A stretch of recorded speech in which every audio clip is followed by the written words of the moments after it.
Hello everybody, this is Mr. Laubach. Thank you for joining me in this video. Today we are going to explore the concept of manifest destiny, a crucial idea that influenced American expansion in the 19th century or the 1800s.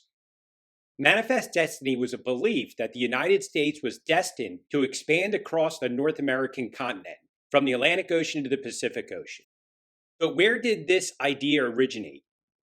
To understand manifest destiny, we must go back to the early 1800s when the United States was a young nation. The term itself was coined in the 1840s, but the roots of this idea can be traced back further.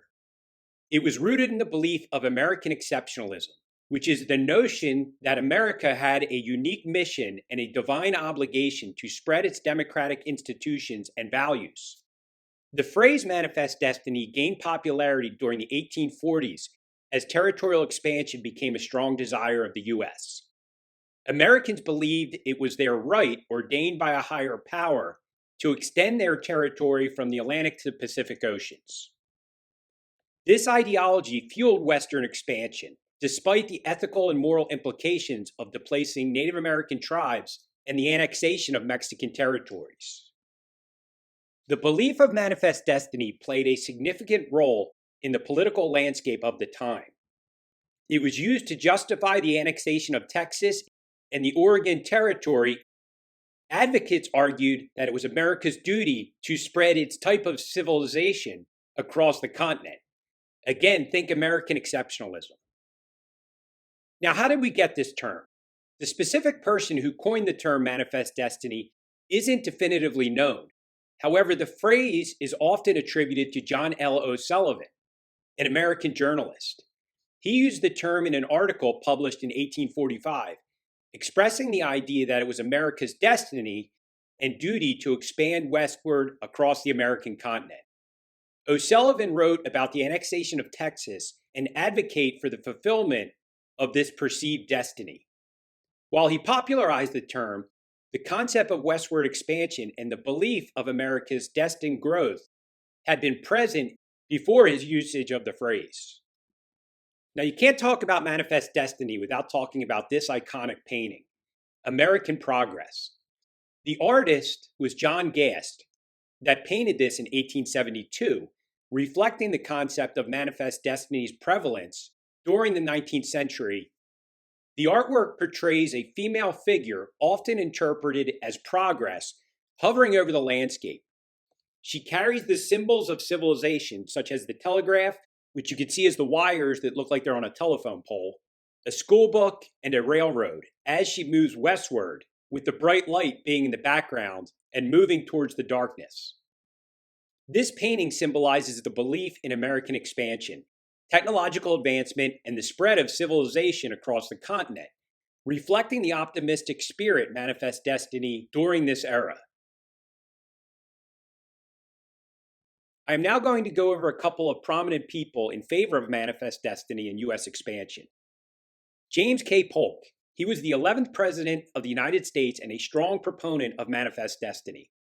His presidency oversaw significant territorial expansion, including the annexation of Texas and the Oregon territories. Polk is often considered the manifest destiny or expansionist president. Thomas Jefferson. While he wasn't directly associated with the term, Jefferson's vision of a westward expansion with the Louisiana Purchase in 1803 laid the groundwork for manifest destiny by doubling the size of the United States. However, manifest destiny was not a unanimous belief. Many opposed this expansionist ideology, questioning its ethical grounds and the consequences it would have on indigenous populations. Debates over slavery, the treatment of Native Americans, and the acquisition of new territories intensified as the nation grappled with its identity and values during this time period.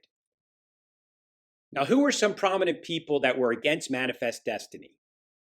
Henry David Thoreau, the renowned writer and philosopher, criticized the United States' expansionist policies, particularly in his essay Civil Disobedience, where he questioned the morality of the Mexican-American War.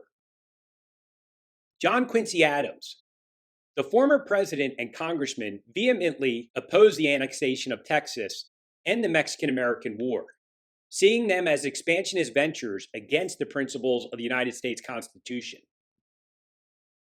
William Lloyd Garrison, a prominent abolitionist, Garrison opposed Manifest Destiny because he saw it as a means to expand slavery into new territories acquired by the United States. Another influential abolitionist, Douglass, condemned Manifest Destiny for its connection to the spread of slavery, arguing against the expansion of the institution into new territories, much like William Lloyd Garrison. Remember, the expansion of slavery was a big issue in the mid-1800s. Now, as we finish up here, the concept of manifest destiny eventually reached its peak in the mid-19th century. As we reflect on history, manifest destiny remains a contentious and complex topic. It's a reminder of the power of ideology and how it shapes the course of U.S. history. The legacy of manifest destiny continues to influence discussions about American identity, expansionism, and the impact of this expansion, especially on indigenous communities. So I hope you enjoyed this video on manifest destiny. Thanks for watching and have a great remainder of the day.